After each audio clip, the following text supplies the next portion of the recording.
Hello everyone, welcome to all you Lich enjoyers tuning in, all 0.7% of the player base apparently.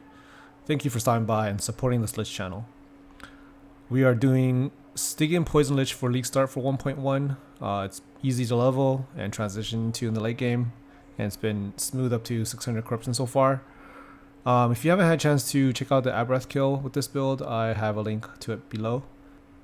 So 1.1 has introduced pinnacle boss content, including the Aberroth, Harbingers, and the Nemesis system. But as far as the Lich goes, there was no major changes in terms of nerfs or buffs. The only line of text exclusive to the Lich was Death Seal is now 0 mana cost instead of 1. This is actually a nice change for some very limited scenarios. Also, Bone Armor got nerfed slightly because I have no idea why. Anyways, Ghost Flame from last patch, the Poison Lich build that I did is no longer going to be viable for 1.1. I haven't tested the build or any other variations in 1.1, but looking at the changes on paper, Ghost Flame doesn't seem to be a very viable option for Lich anymore. The uniques that drops from the new uniques that drop from Aberroth seem to be extremely good. The helm, the seed helm, and the chest piece. For Death Steel Rip Blood Crit Lich. I haven't tested it yet, but I plan to do that next. So with that being said, let's get into the build guide for Poison Stygian Lich. Alright, for passives, we're starting off with Forbidden Knowledge for the int and necrotic resistance, and then Bone Aura for the armor, and then 4 points into increased damage. As you're leveling, we're gonna rush Poison Overload in the Warlock tree, in the Warlock base tree. So you're not going to put any points in Lich in the beginning, you're starting off with Warlock. 5 points into increased damage over time, 5 points into the int, the Oculus Mind, which gives you also mana per int, and then 5 points into Poison Overload. So after you got 15 points into Warlock, that's when you start going back to Lich tree. Lich tree, you're going to start with Intelligence, mana regen, and then increased damage. Skip all the way to increase poison damage and poison duration. More int. The 3 plagues, since we're mainly doing poison damage, and we have poison overload, which gives up to 100 stacks, which 4% per, what is it? 4% poison penetration per stack of poison on target, up to 100 stacks. So that's 400% penetration. So it makes this additional 24% really, the points is really not worth it. So I just put 1 point here and then 5 points for increased damage over time on recent kill. This is good for mapping. The 10 points for less damage taken and less physical and necrotic damage taken on potion use. This is the only mitigation, this is the only DR node that we have as Lich. It's been like this forever, so I take that, and then we go Soul Maul and get the damage leech. After you're done with that, then you go backwards and fill in the poison, get the poison chance here. Probably like max out like the stuff that you didn't max out on the bottom of the tree. We have 4 points in Necromancer for the Elixir of Hunger, just because for the 10% increased cast speed for 4 seconds on potion use. We're going to be potioning a lot, right? And then okay, for Rancid Concoction, we're going to come back to this after we're done with the Lich tree points. You don't really need this early game. It's good for later in Monolith clears, because how it works is once you have Poison Overload up, which you're going to have it pretty much all the time, as when you potion, all the mobs that have poison stacks will spread those stacks to 2 other nearby enemies. So it's kind of like a chain reaction. It's pretty nice for especially for later monos. It also gives some mana back on potion use, so there's that as well. That's it for passives. Wandering Spirits. This is what we start off with, and we keep the skill for the entire game, or the entire build, starting from level 4. So this is the first skill that you're gonna get. As you're leveling, you're gonna rush Spectral Putrescence. So it's 4 points here. And then the reason I don't have increased cooldown recovery speed any points in here, because we have Drain Life. On the Drain Life node, there's a node called Eternal Servitude, which as long as you have a Drain Life active, whoops, it'll keep the green boys, like it'll just keep them spawning. You don't have to worry about the cooldown. So by the time you actually need to use Wandering Spirits, it'll be up again. There's no point in getting this this cooldown recovery. However, when you're leveling, you probably want to put points in here for now, right? And you could just swap it out once you actually get like later in levels, like 70 plus or whatever. Okay. Get the 5 points in reveal rate, and then turning into poison, wrapping around to get to damage to cursed and damage to damned. We'll have access to damned from condemnation in the Drain Life tree, and then we're gonna have cursed from Mark of Death from the Reaper form. Okay. Okay, for Rib Blood. So I have a few people asking me why Rib Blood and why not just focus on mana regen and just rely on mana regen, right? Well, the main reason is right now you can, if you just do mana regen, you typically will just put down one instance of the Drain Life Dark Shackle, right?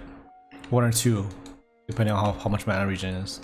But there's really no way for you to spam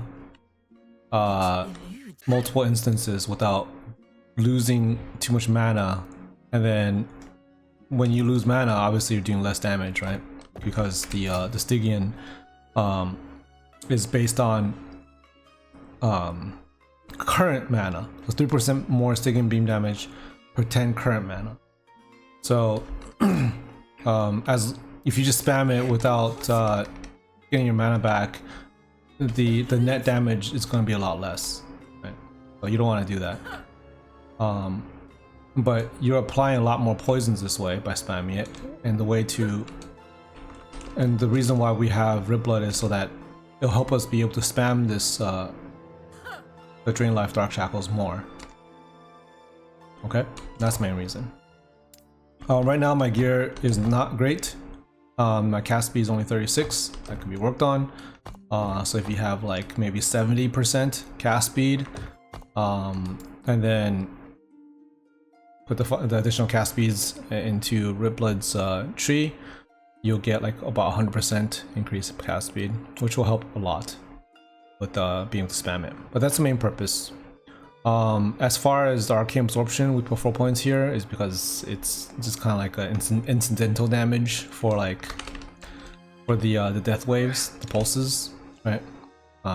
It's still like flat damage for the pulses, which is, it feeds into that, which is not bad, right? It's good for clear, but the main damage again is the poison from the lasers. So we put 5 points for splatter because you can still apply stuff to, like, you know, groups of mobs when you're in monos or arenas. Okay. Okay, so Drain Life is the main damage skill. Well, that's what shoots out the lasers with the Stygian Coal. So right now, the more damage nodes on the left side than Power Drain and Lay Waste, this works for the poison ticks that gets applied by the lasers. However, Unholy Mass is not. I tested this. This works for the hit component of the laser, but not the poison dot damage that applies. So that's a bug. So if you're playing the crit version and you take this, you're taking advantage of this particular node. But if you're playing poison, this is useless right now. So if they address this and they actually make it work, then we're gonna want to take this node because it's 60% more damage. So we're losing we're short 60% more damage because we're missing these. This is not working as it should per the text, right? So the reason why I'm not going to I haven't gone to the Empowered Drain route is because it costs 4 points here to go down. I don't have 20 points, so I can't afford it. So we're going down to the Slow Fear route. to connect to the lay waste and to turn into poison. The fear chance is nice, especially for Aberroth.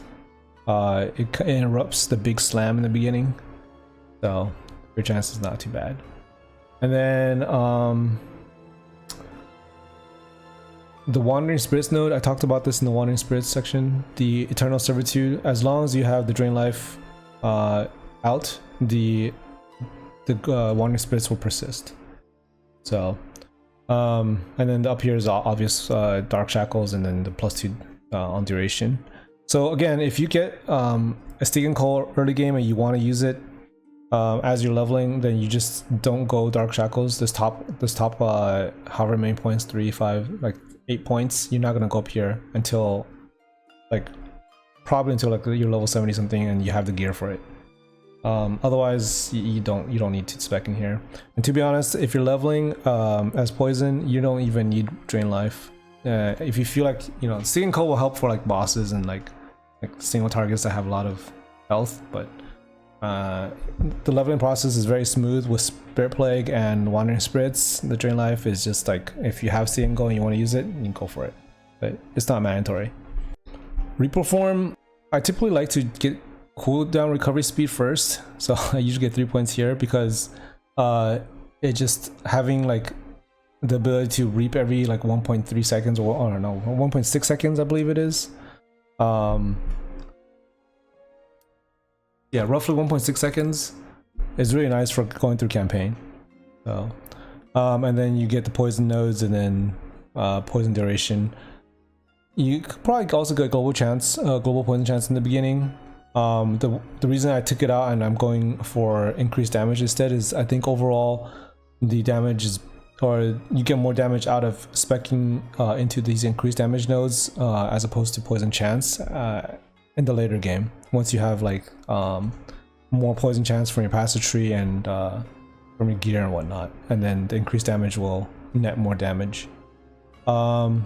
As far as the other side of Reaper, it's pretty standard. You want the armor per point of intelligence, and you want the necrotic and poison res. It easily caps out your poison and necrotic res with this one node, as long as you're in Reaper form. And also if you have the no portent chest piece, you take less damage per 2% resistance above the normal resistance cap, up to 20% less damage taken. And you know, just being a Reaper form automatically pretty much like over caps your poison necrotic by a significant margin. So you take advantage of the damage reduction from the chest piece just from this node alone. All right, lastly, Death Seal. I mean, it's the standard poison setup for Death Seal. This Death Seal hasn't changed for, you know, ages. So you're gonna want to get the Deadlock, right? And then you want to get the global poison chance per 3% missing health. And then you want the duration, then the Immortal Pulse. And then lastly, these 3 points here to get like a little bit more hit damage from death waves for poison enemies, and more damage, another multiplier for more damage on death waves for up to 60%. And you're easily gonna get the cap because you get a lot of poison stacks, right? From a Stygian Call. So I believe this node, the Corrupted Consciousness, is still not fixed. I haven't tested this patch, but it was not fixed 1.0. They didn't mention anything about that, so I'm gonna assume it's still not working. It's not working properly. So we're still missing damage from Death Seal. We're gonna briefly go over the gearing. So Stygian Call, you're gonna want to prioritize intelligence and mana, because intelligence helps with the frequency of the beams and mana helps with the more damage multiplier. Right? So a Crystal Wand, it will be the obvious choice because the implicit also gives mana. And prefix, the prefix for the weapon, you're gonna want the mana/mana regen. You can try to get tier 7 on that. We're not doing crit avoidance, so we're opting for the Revenant Mask for the endurance and also the reduced bonus damage taken from critical strikes, and then the Citadel Boots, which also has that implicit.